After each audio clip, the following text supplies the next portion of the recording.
Hello, hello, hello, hello. Welcome back to Single Women Retiring Abroad.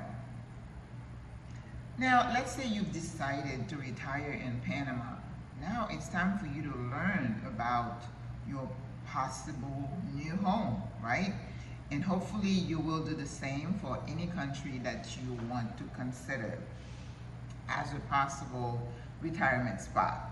You want to know about the history, you want to know about the people, you want to know about the politics, you want to know about safety, you want to know about crime, you want to know, it's not just about the physical layout, of course, infrastructure, food, weather, all this stuff, housing, you need to consider.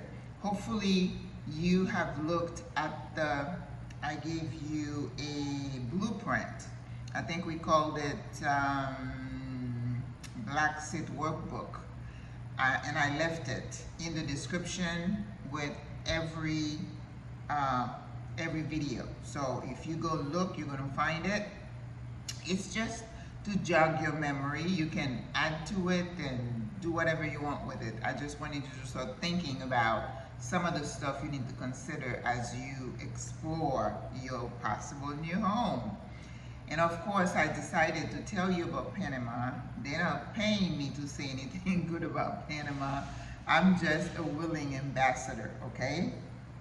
So, but before we get started, if you don't know me, my name is Maggie Lazar. I am a retired nurse practitioner, and I have been living in Panama for the last 14 months and loving it. I am in those streets. I'm in Panama City, and I'm walking around every single day. So I'm having a little get-together tomorrow, so I've been going in and out, in and out, in and out. But anyway, this is video number 10. I'm so proud of myself that I haven't missed yet. I'm going to record the next video today because I know tomorrow is cooking day, cleaning. I'm not going to have time to do it. And next week is Semana Santa, which is Holy Week here, and it's big. We are really big on holidays. Carnival, holidays, weekends. That's the Panamanian way. I'm not Panamanian, but you know, that's my new home. So I have getting imbued, is that an English word? With all the culture, I'm taking it all in. And I think that the more you do that, the happier you're going to be. All right, so Panama is in Central America. As you could see it, it's like a segue between North and South America. It's in the central. It's surrounded, it's an isthmus. In French, it's a presqu'île. That means it's got water almost on all sides. We're not quite an island because you do have that stretch, right? But we're connecting the two areas of the Americas. So we have Caribbean Sea, Atlantic Sea, Pacific Ocean. So that's why the weather, you know, like in the evening is very balmy here. Sometimes it gets really windy, but we're not complaining because during the day we just sweat. It's so hot. So it's kind of good for our skin, right? Okay. So what do you want to know about Panama? Panama used to be part of Spain. And of course they speak Spanish, so that gives you a little clue. And you know, like most of Central and South America, we were colonized by the Europeans. They just came down and grabbed and enslaved, you know, take over. Let's not get started because that is a pet peeve. But we have to be able to separate what happened before to our current situation and live our best life, right? So they did separate from Spain, I think in 1820 something, but then it became part of Colombia. I'm sure there was some political machination here going on to putting them together. And then when they decided to build a canal, first the French wanted to build it after the Suez Canal. And for some reason it didn't work. They had a lot of disease, you know, just like the Europeans, you know, Mayflower, they came down here thinking it was going to be peachy, you know, you have different climate, you have all kinds of bugs and pestilence and people start getting sick.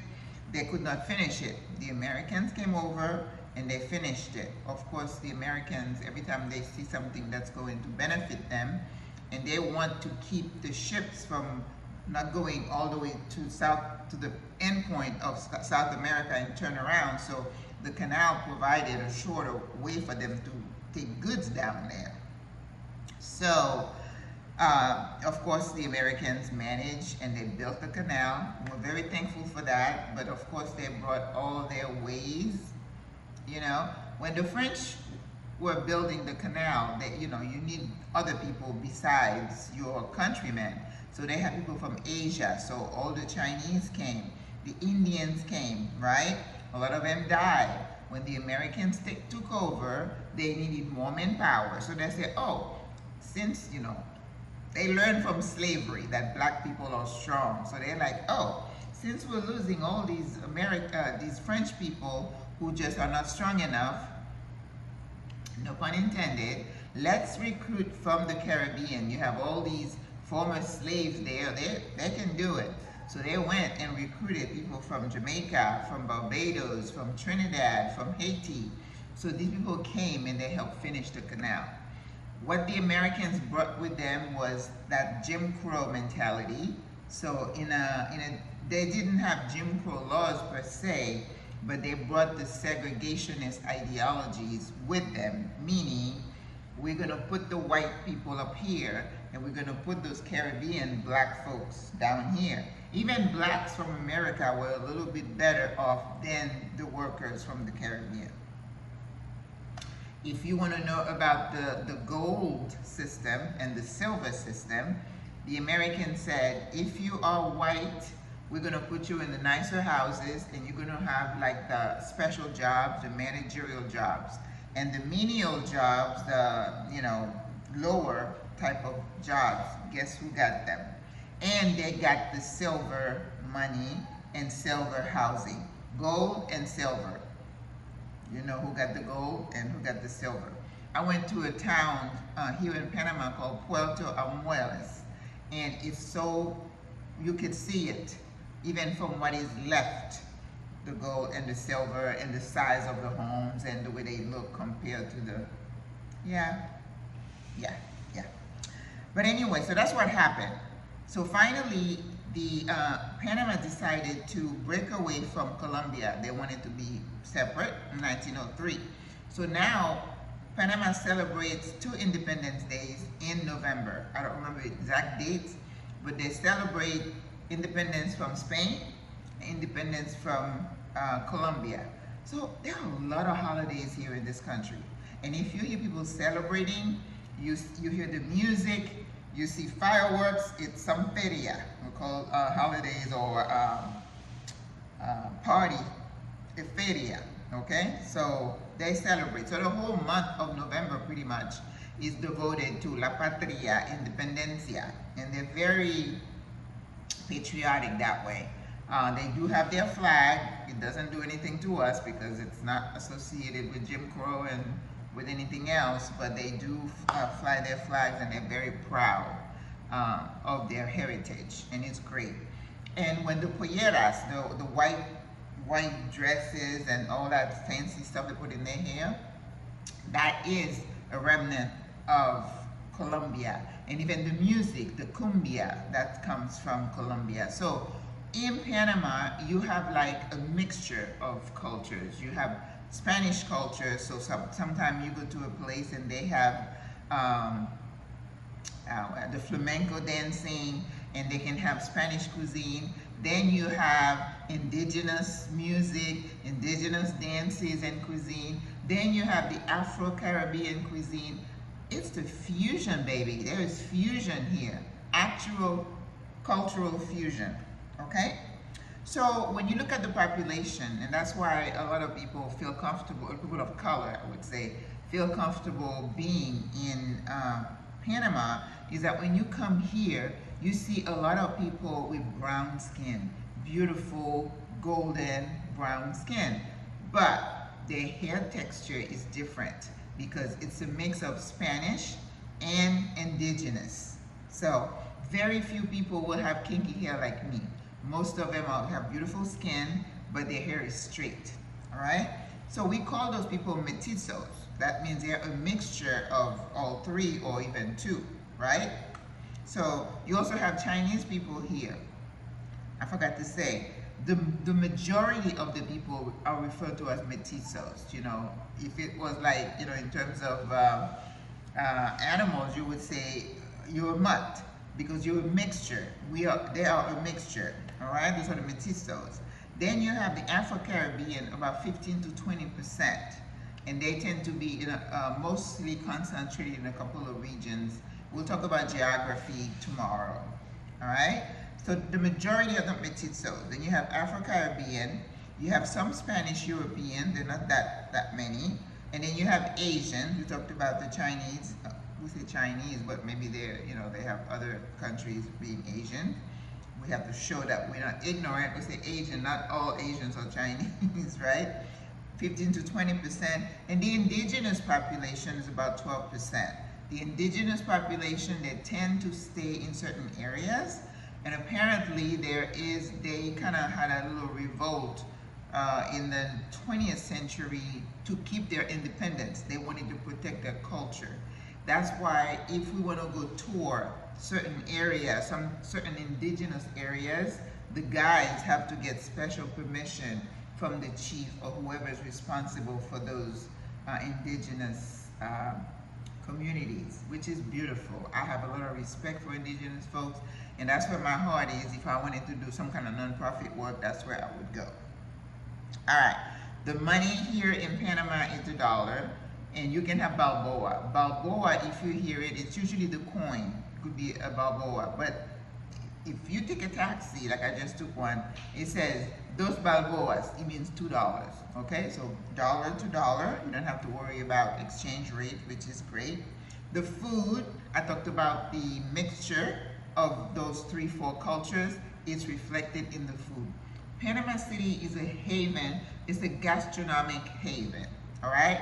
All cuisines are represented here. So, I mean, people have given a list of the best 30 restaurants, and I said, okay, I want to make sure I go to each one of them, but I don't think I will, because you have the fundas that are very popular. The fundas are usually smaller restaurant, mom and pop. Not all of them mom and pop, but if you walking down the street, you're gonna have neighborhood fundas. That's when you go where you go to get real Panamanian food, and it's usually very affordable. So the average worker, taxi drivers, bus drivers, and people who work public works, everybody's sitting there and eating.